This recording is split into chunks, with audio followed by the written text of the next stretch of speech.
Hello दोस्तों, आज हम इस वीडियो में बात करेंगे अपने अगले विषय के बारे में, जो है प्रतिबल।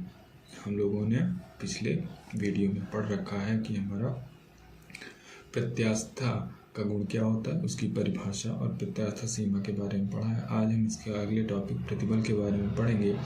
तो यहाँ पर जैसा कि मैंने लिख रखा है प्रतिबल की परिभाषा, प्रतिबल यानी स्ट्रेस, उसकी परिभाषा मैंने यहाँ पे लिख दी है। साम्यावस्था में वस्तु की अनुप्रस्थ काट के एकांक क्षेत्रफल पर कार्य करने वाले आंतरिक प्रतिक्रिया बल अथवा प्रत्यानयन बल को प्रतिबल कहते हैं। यहाँ पर प्रतिक्रिया बल या प्रत्यानयन बल एक ही है।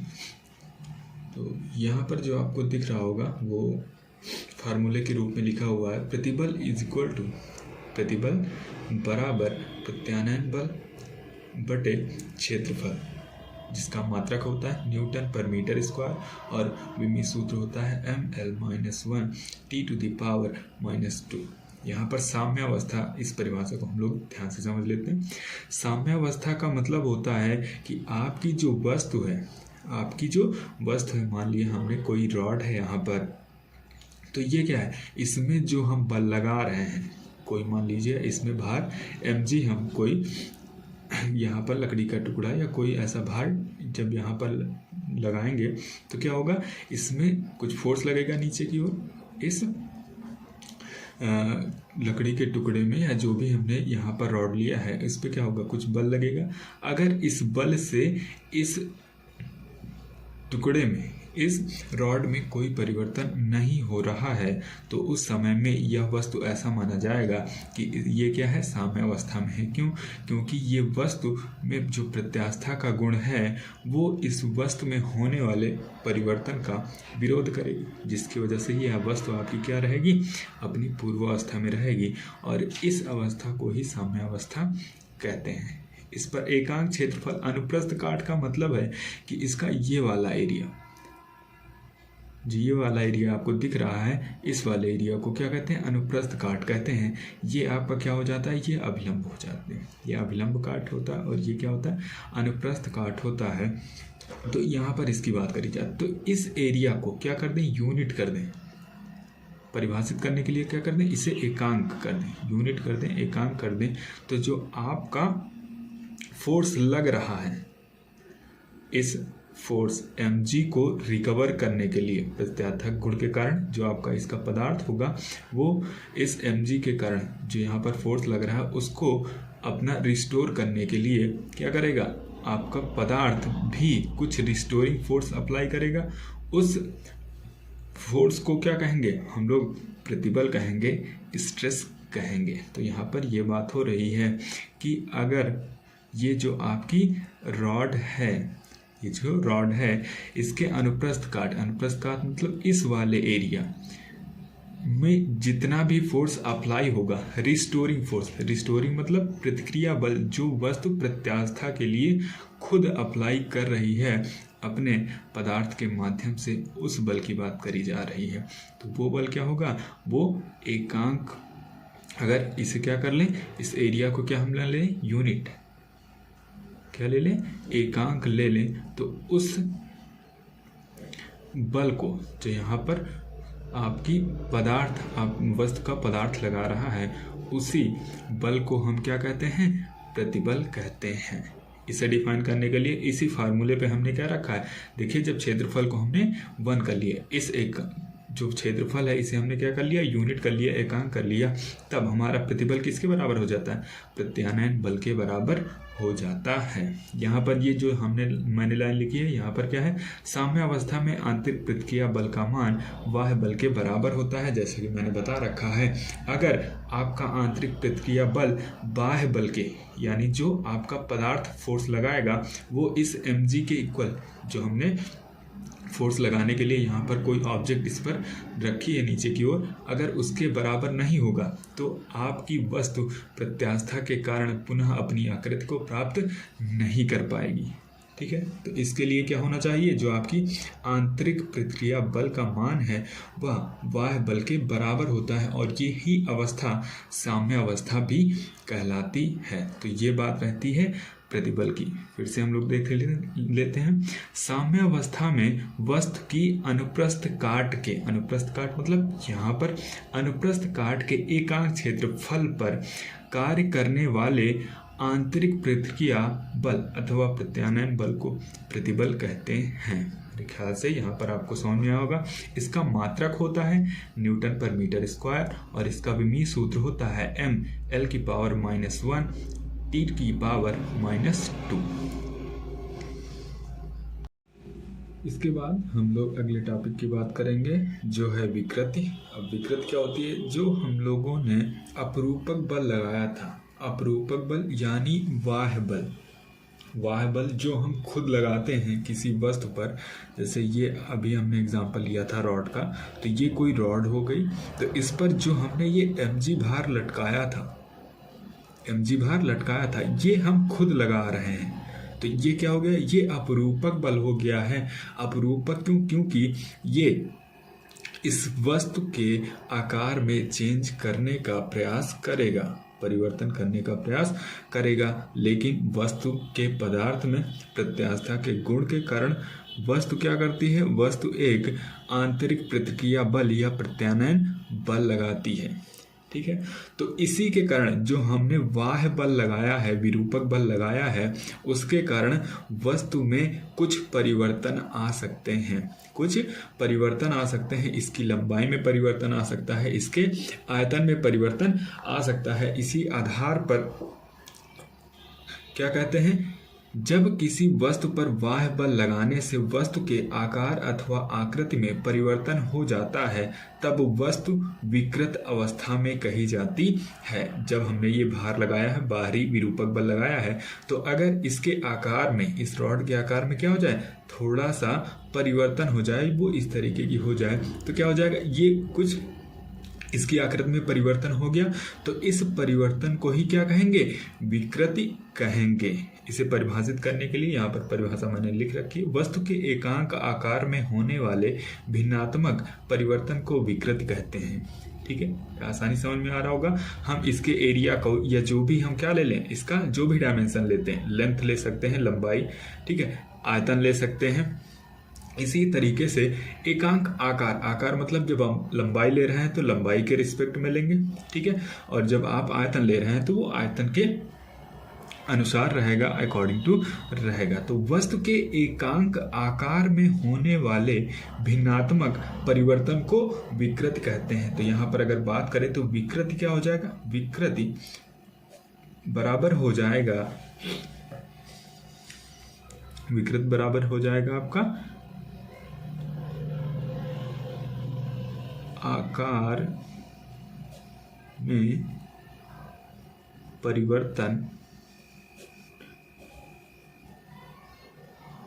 बटे एकांक आकार। अब आकार अगर हम लंबाई ले रहे हैं तो अगर इसकी लंबाई पहले L थी और इसमें क्या हुआ है? डेल्टा L चेंज हुआ है। कितना चेंज हुआ है? Delta L। तो जो आपका यहाँ पर विकृति आ जाएगा वो क्या आ जाएगा? Delta L upon L। ठीक है, विकृति बराबर क्या आ जाएगा? विकृति बराबर आ जाएगा delta L upon L। L क्या है? जो परिवर्तन हुआ है आकार में, ठीक है, इसकी लंबाई में जो परिवर्तन हो गया है, हमने आकार क्या लिया है? लंबाई। ठीक है, तो यहाँ पर लंबाई में चेंज कितना हुआ था? डेल्टा L, और L क्या है? L जो उसकी प्रारंभिक लंबाई थी उसमें। तो ये अगर इसे हम 1 कर देते हैं तो विकृति बराबर क्या आ जाता है? विकृति बराबर आ जाता है आपका डेल्टा L। और इसी तरीके से परिभाषित किया गया है। वस्तु के एकांक आकार में हमने क्या ले लिया है? हमने इसका लंबाई क्या ले लिया है? 1 एकांक यूनिट कर लिया है। तो जो इसमें होने वाला भिन्नात्मक परिवर्तन है, भिन्नात्मक परिवर्तन मतलब डेल्टा L, ये क्या हो जाता है? विकृति के बराबर हो जाता है। यह एक विमाहीन राशि है। क्यों? क्योंकि जब हमने यहाँ पर लंबाई लिया है तो नीचे भी जो यूनिट ले लेंगे वो लंबाई ही रहेगी, और दोनों के यूनिट क्या रहेंगे? सेम रहेंगे। यानी ये मीटर में होगा तो नीचे वाला भी यूनिट क्या होगा? मीटर में होगा। नीचे वाला भी आकार मीटर में होगा। दोनों आपस में कैंसिल आउट हो जाएंगे और ये क्या हो जाएगी? एक विमाहीन राशि हो जाएगी। मेरे ख्याल से आपको इतना समझ में आया होगा। चलिए आगे हम लोग बात करते हैं। इसी के आगे जो हमारा टॉपिक है, ये जो हम लोगों ने दो शब्दावलियाँ पढ़ी हैं, प्रतिबल तथा विकृति, उनका प्रयोग करते हुए हम लोग आगे सीखेंगे हुक का नियम। अब हुक एक साइंटिस्ट थे जिन्होंने इलास्टिसिटी पर काफ़ी ज़्यादा शोध किए, और शोध करने के बाद, एक्सपेरिमेंट करने के बाद उन्होंने एक नियम निकाला। ये नियम क्या है? उन्होंने बताया कि लघु विकृतियों की सीमा के भीतर पदार्थ पर कार्यरत प्रतिबल उसमें उत्पन्न विकृति के अनुक्रमानुपाती होता है। अब इसका क्या मतलब है? तो लघु विकृतियों मतलब जो हम चेंज कर रहे हैं वो क्या होना चाहिए? स्मॉल होना चाहिए। स्मॉल का मतलब है छोटा होना चाहिए। क्या मतलब है? मतलब ये है कि ऐसा नहीं है कि आपने अगर ये कोई रॉड ले ली है तो इसमें जो चेंज करे वो ऐसा कर दें कि इस रॉड को आप पूरा ऐसे बेंड कर दें।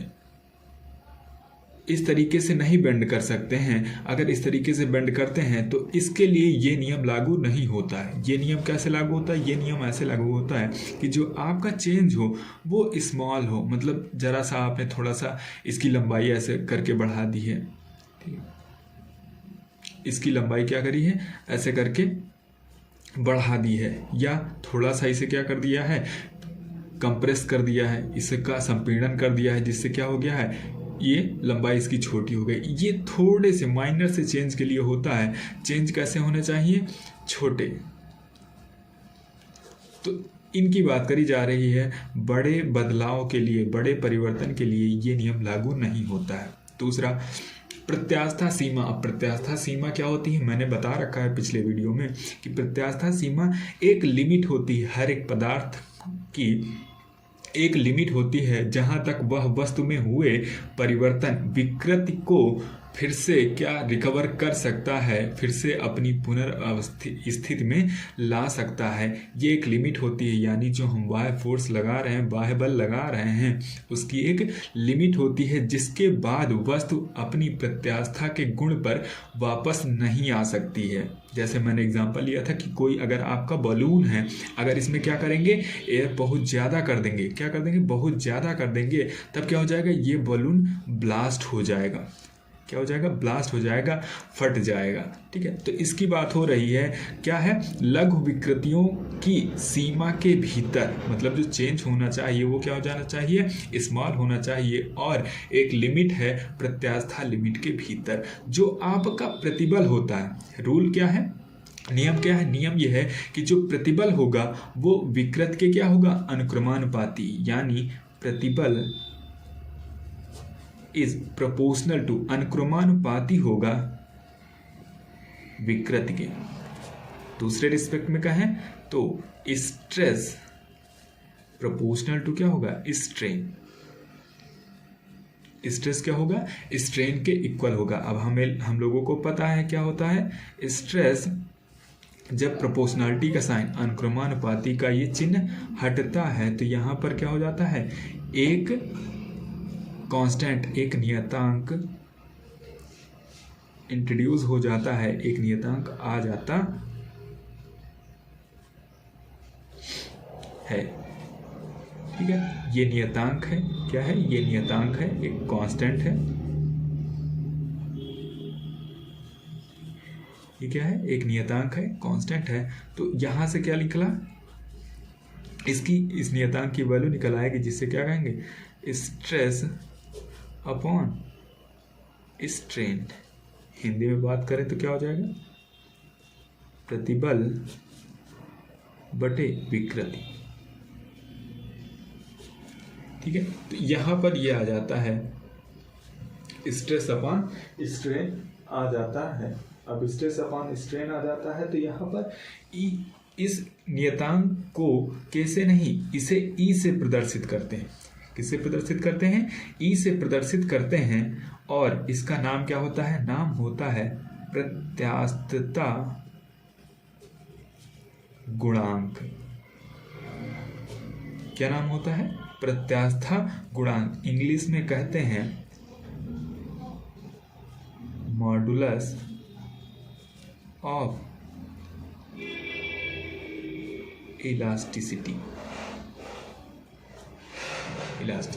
तो मेरे ख्याल से आप लोगों को यहाँ पर ये समझ में आया होगा कि हुक का नियम क्या कहता है। हुक का नियम कहता है कि लघु विकृतियों की सीमा के भीतर पदार्थ पर कार्यरत प्रतिबल उसमें उत्पन्न विकृति के अनुक्रमानुपाती होता है। प्रतिबल क्या होता है? विकृति के अनुक्रमानुपाती होता है। हम क्या करते हैं, जब इस अनुक्रमानुपाती के चिन्ह को हटाते हैं तो एक नियतांक आ जाता है। इस नियतांक की वैल्यू क्या होती है? प्रतिबल बटे विकृति के बराबर होती है। प्रतिबल बटे विकृति की क्या होती है? बराबर होती है। और इस नियतांक को यहाँ पर क्या नाम दिया गया है? इस नियतांक को यहाँ पर नाम दिया गया है प्रत्यास्थता गुणांक। क्या नाम दिया गया है? प्रत्यास्थता गुणांक नाम दिया गया है। इसी तरह की जानकारी के लिए हमारे चैनल को सब्सक्राइब करें और इस वीडियो को लाइक करें। धन्यवाद।